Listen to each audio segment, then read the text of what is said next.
everyone, and welcome back. It's Boone. Despite the festive background, I am going to be touching on some stuff that is pretty dark today, and there's going to be some topics regarding mental health that could be potentially quite triggering for people. I'm not going to go too in detail, but I just want to get that out of the way ahead of time, so if you feel like any of that could potentially be triggering for you, please do whatever you need to do to take care of yourself, and if that is not watching this video, then go right ahead. I also want to clarify that I'm talking about being a teenager in the title as a trans person, even though this is mostly focused on my time in high school, but I did not include that in the title because I felt it would be misleading since I was actually in online high school. So before I can get into the various challenges and trials and tribulations of what it was like to be a teenager and trans, I need to first start with elementary school. Elementary school was probably the easiest time of my life. I didn't have nearly as much anxiety as I grew up to have. My OCD symptoms started when I was pretty young, but even still, I was homeschooled and I had really chill parents, and gender roles just weren't a thing that were super active in my household. I didn't feel too much pressure to be any particular thing, and I was mostly just focused on being a kid and playing video games and watching cartoons, and all the hard stuff kind of came later. I had tons of friends in elementary school.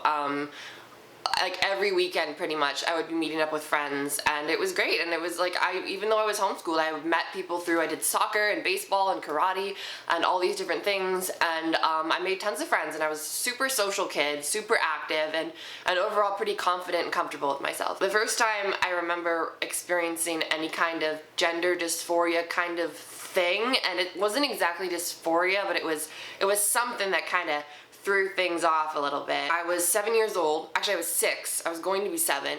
And I was at a friend's house and we played with Polly Pockets, and I freaking loved it. And it was distressing to me because even though I said, you know, there weren't intensely huge gender roles in my house, they definitely existed within society, and I was acutely aware of that even as a 6-year-old. Through TV and movies and all the mainstream media, it was clear to me that boys were supposed to like some things and girls were supposed to like other things. And a boy liking a Polly Pocket, from my understanding of the world, was a bit of a no-no. Now, my parents were totally cool with it.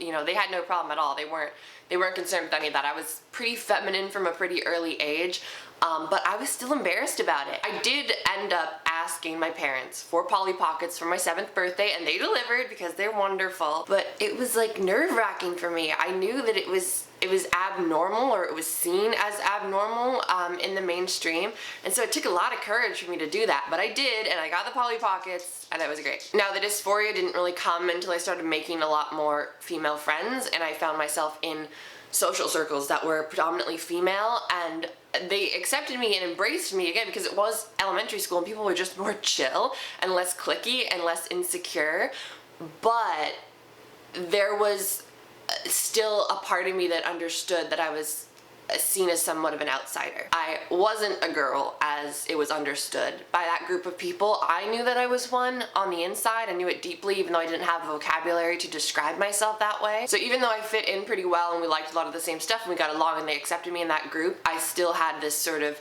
disconnect of how I was interacting with them and how they perceived me versus how I perceived myself. So that was challenging. That started around age 8 and 9, and the dysphoria got pretty bad, but it still didn't even come close to how bad it got once I hit male puberty. So elementary school overall was pretty great. I mean, I had tons of friends. Like, I got to play with dolls and Polly Pockets because my parents were super chill, and my friends played with dolls with me because they were understanding and cool, and, you know, being homeschooled, I escaped a lot of the bullying I'm sure I would have received in public school. But then when we reach the beginning of high school, or just before, this is when things start to take a turn for the worse. So I'm going to try and do this in chronological order because in my opinion there were like 3 main things that happened when I turned 13 that kind of made everything go downhill. Number 1, and I don't believe I've talked about this on my channel before, when I had just turned 13, I was diagnosed with epilepsy. I had multiple seizures before, and I had seen a number of specialists to try and figure out what had gone on. It was few and far between, but I did have multiple seizures, and we couldn't really figure it out for the longest time. I eventually saw a wonderful neurologist who I love at a children's hospital, and she diagnosed me with epilepsy. I was put on medication for that in January of 2015. I had just turned 13 a couple months ago.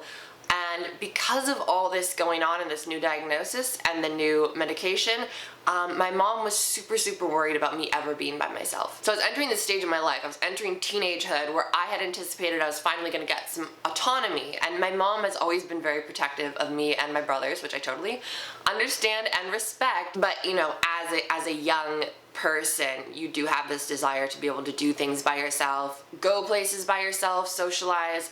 And that was hindered for a while, and then when I became 13, I'm like, okay, maybe things will start to get easy, and it was looking like they were going to get more lax, and my mom was going to get more lax, but because of this, she was so worried about me having a seizure when I was by myself, so I wasn't even allowed to, like, go on a walk by myself, walk to my friend's house by myself. If I was biking or swimming, I needed to have someone with me who could watch me at all times, because if, God forbid, I had a seizure during one of those instances, you know, it could be really severely dangerous. So at the ripe old age of 13, that was when I really started to experience my first round of depression. It was very isolating because there were certain events that I couldn't go to, and I never really had like sleepovers very often or anything like that, and I was just sort of losing opportunities to socialize more than I had before. And once you hit that age too, you know, kids my age had their own desires to be doing things without their parents. So they were planning things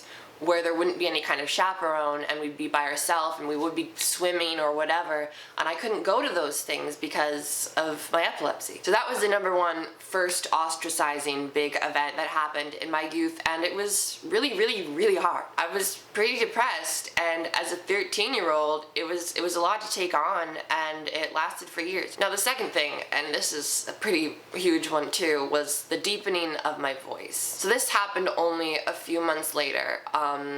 I was probably like 13 and a half when my voice started to lower, and I went from being this extremely talkative social butterfly who just couldn't shut up to almost never talking at all. It was, and sometimes still continues to be, my biggest source of dysphoria, and I felt like I could not express myself in a genuine way, so I just didn't talk a lot of the time. Anytime I heard my voice, it was this big disconnect from how I felt to how I was sounding, and it was so deeply uncomfortable for me. And this kind of leads into my next bit, but when you're at that age, when you and your friends are in the beginning rounds of puberty, and especially since I had a lot of female friends, hearing my voice sound so dramatically different from theirs, and you know, these bodily changes occurring, there was a lot of tension around it, and I felt like they were starting to perceive me more as a man than I had ever been perceived before, which made me feel less comfortable to talk with them and hang out with them, and it made me feel very on the outside of things. And then the next big thing was that high school came around, and I did online high school, and all my friends went to different high schools, and so before, it didn't matter what school people went to, we would all just hang out if we got along. There weren't really cliques. Yes, there were friend groups, but I was accepted into any of them if, you know, they liked hanging out with me and we had similar interests. As soon as high school hits, you know, everyone gets super insecure. You have to find your people that you can trust, and you just find any group you can be in, and you glom on together, and they become this super tight cliques, and I was totally on the outside of it. Not going to the same school as my friends, it changed everything. I went from seeing friends every single weekend to never hearing from them at all. And I don't blame any of them for that. High school is a super difficult time for pretty much everyone, regardless of whether or not you're trans. But it was very painful, and it was somewhat unexpected. It wasn't unreasonable, and I understood why it was happening, but at the same time, it happened so suddenly that it was just a shock to my system, and combined with the other two things I just talked about, it was probably the most isolating time of my life. And nothing changed for years. When I was 15, I read the Harry Potter series, and that was my only solace during all of this time. I'd seen the movies before, and I loved them, but I, one summer, eventually just like sat down and read all of them, and it was my big escape from the real world. It was how I coped with not having friends for the first time in my life. I became so invested in the world and the characters, and I loved that series so much, and it was just this big escape for me that helped me help me deal with all of it. So you could imagine how upset I was when all this J.K. Rowling drama came to light and all these people have been saying, you cannot read Harry Potter anymore, you can't consume that media anymore, you gotta disavow yourself from it completely, and it's just like, I can't deal with that. I don't appreciate anything that J.K. Rowling said. I think it's horrible how much hatred and how much putting down of trans women specifically, and trans men, but mostly trans women, she has done in order to support her own idea of feminism, which is very misguided. However, I've made a whole video on this, and I've said that I'm still gonna enjoy Harry Potter for myself, even though I do not support J.K. Rowling in any way. But anyway, that was pretty much it for the longest time. I constantly wished that I could have some sort of group of friends, but I couldn't, and even the very, very, very few occasions where I did have some sort of social interaction, my voice was still bothering me so much, and the physical differences of how I look compared to my female friends, that I couldn't really enjoy any of those experiences. And I remember like occasionally coming home from a friend's house and just like crying and not talking and just being so miserable. The depression lasted, that epilepsy stuff still went on for years in high school, and everything was just kind of shitty, to be honest.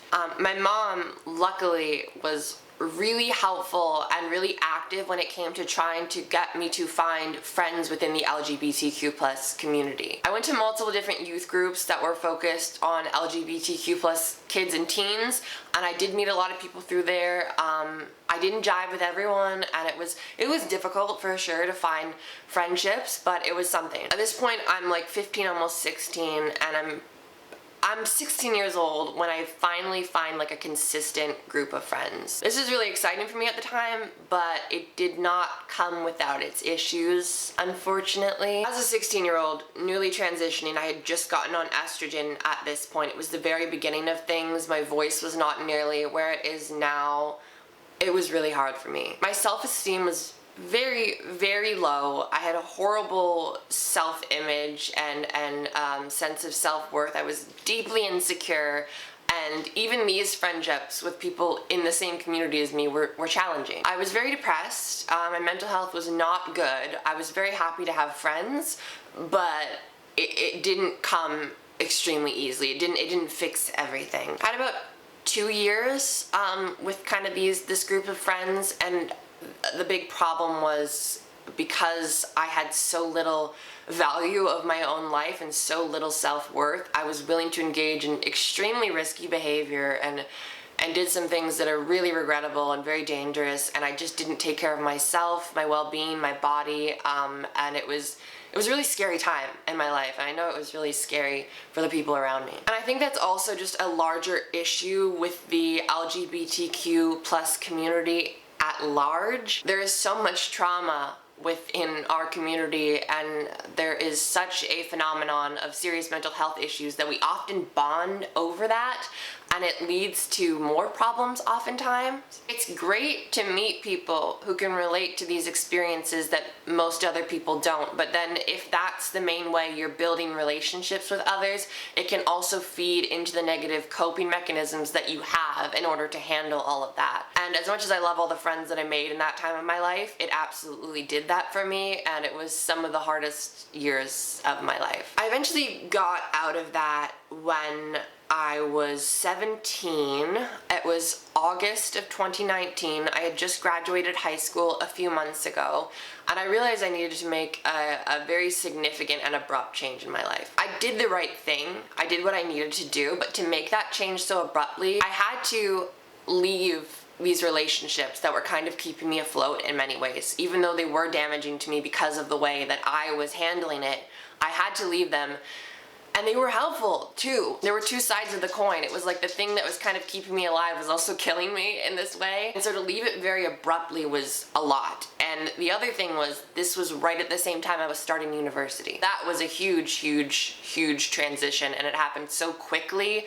It was so much to take on at once. At this point, I'm back to having no friends, because most of the people I did know at that point, I did kind of bond with over these things that were causing me to do really unhealthy things and reinforcing very unhealthy coping mechanisms. So I had to abandon a lot of relationships that were, like I said, sort of keeping me afloat for so long. And then going into school, to not have any friends, it just made the entire difficult experience that much more challenging. I did well in school, but it wasn't something that I wanted to do at that time in my life. I did it because it was really important to my parents, and I said that I would try it out for a term. That term was another one of the hardest periods of my life. Like I said, I had no friends, and I didn't even attempt to make friends at school because I was just so exhausted with the workload and with getting there and back. It was more schoolwork than I'd ever been used to in my life, and I was commuting to school and back from school 5 days a week. In total, it was 3 hours of public transportation every day, and then all the time in classes. I would just spend all my free time studying. I had no time to make friends. I didn't want to stay late on campus and try and join clubs or meet people because I had to get my work done, and I also needed to catch a bus to make sure I got home in time to have dinner, and then shower, and then get ready to go to bed in time so I can wake up and do the whole thing the next day. I don't know if I'll ever return to school, but I do know that at that point in my life, dealing with everything I was already dealing with, that was such a huge, crazy transition for me, and it was way too much to take on at once. My mental health was suffering greatly, and I was probably the most underweight I had ever been in my life. I wasn't eating well, I was severely stressed, which I think contributed to my digestive issues.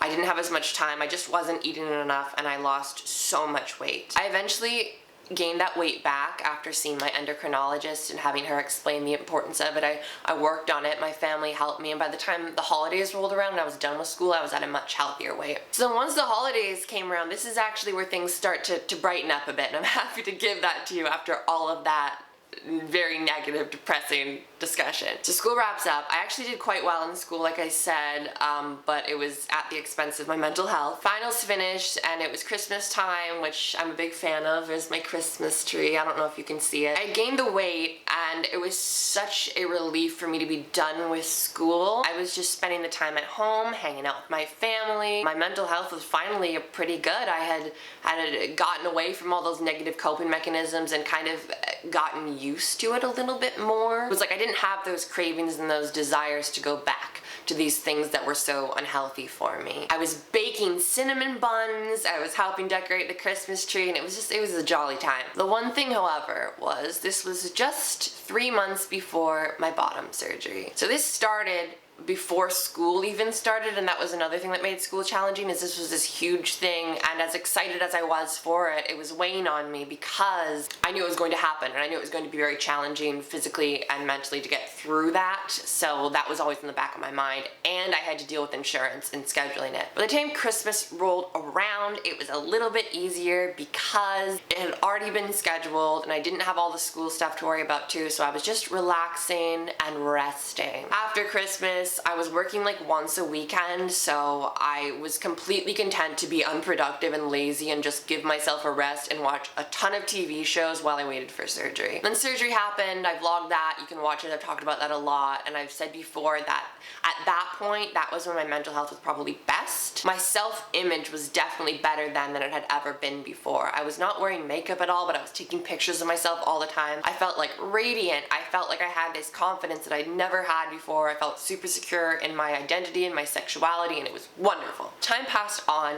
Some of that initial glow and wonderfulness has faded. Don't get me wrong, I am grateful every day for that surgery, and it has done things for me to help my confidence in my mental health that could never reverse. It was absolutely necessary, and I'm extremely thankful that I had it. When I say it faded, I guess I just mean that there was an initial excitement, and I still am excited, but it's not as fresh. So some of those other problems have kind of come back, and I've been able to deal with them better than I certainly was able to while I was in university or while I was in high school. But they're still there, and I'm not going to pretend like I am some perfect, magically healthy person now, because I'm not. My dysphoria still absolutely exists. I do struggle with depression still. I struggle with anxiety and self-image and all of these other things. But there were these 3 to 4 major challenges I just broke down, and I guess my big takeaway from this is that I got through each of them. I didn't know that I would. All of these times in my life were moments that I felt like, oh gosh, maybe I need to give up. But because I am so lucky to have a support system that I do, and And also because of YouTube videos that I watched, quite frankly, knowing that there were other people who went through similar things and made it out on the other side, it helped me. And as tough as it was and as unsure as I was that I would get through it, I did. So even though things are hard now in their own ways, and I think there will always be challenges, I have ways of dealing with it now, and I feel more mature and more able to cope in ways that aren't as damaging or dangerous. So I guess if I can turn this into something that isn't super depressing and sad and dark, I want you all to know that as incredibly difficult as whatever situation you're in may be right now, and I don't claim to know what that is, and I don't claim to be able to relate to every single difficult situation in the world, it is possible to get through it. And I am here to make videos like this so that I can pay it forward from the people who made videos before me and helped me get through it. And I know that I'm very blessed to have the family and friends that I do, and I know that not everyone else has that. And I can't imagine what it's like to not have your family have your back. I want to reassure people that even if the family you were born into or your environment right now is not friendly and not supportive to you, things can and will change. You can choose your family. You can find support elsewhere, especially now with the internet. There's so many resources out there, and things might be tough for a while, especially if you're a minor and you are forced to live with your family. You don't have the means to move out or whatever it is you need to do. Just know if you hold on, things can and will get better. This is a lot to break down and process, and there's a lot that I could have talked about that I didn't get into, but I guess my point is we all go through unique experiences, and we also share a lot of challenges, I feel like, as a community and as a species, and I wanted to talk about mine and be honest and transparent with it because it's an important part of my story and how I got to this place here that I am, and why I make videos and why I want to keep making videos. So this wasn't my most uplifting or maybe entertaining or funny video or anything like that, but it was something that's important to me, and it's cathartic for me to talk about. So I hope you got something out of it. I hope you enjoyed it in some way. If any of you have any other ideas you would like to see from me, any other videos, please let me know. If you're feeling generous this holiday season, feel free to give this video a thumbs up, subscribe, maybe share it around. I know I've been active and disactive on this channel, but disactive is not a word, inactive. But I do want to make more videos. I struggle sometimes figuring out what exactly I want to do. I want to think of things that aren't just about being trans, but if you've got ideas, please throw them out. And if you're willing to share this video around with your friends, share it on social media, subscribe, give it a like. It helps me a lot. I would love to be able to do this more. I do it because I love it, but if there's a way to take this channel farther and grow it into something a little bit more professional, that would be very cool. And I'm trying to maybe work on doing that. So thank you all so much for sticking around. Thank you for your wonderful, wonderful comments that you consistently leave. I hope you're all well and safe. Please stay safe. If you celebrate a holiday around this time of year, happy holidays. If you don't, just please be happy and enjoy whatever you're doing in your life right now. Thank you all so much for watching, and I will see you next time.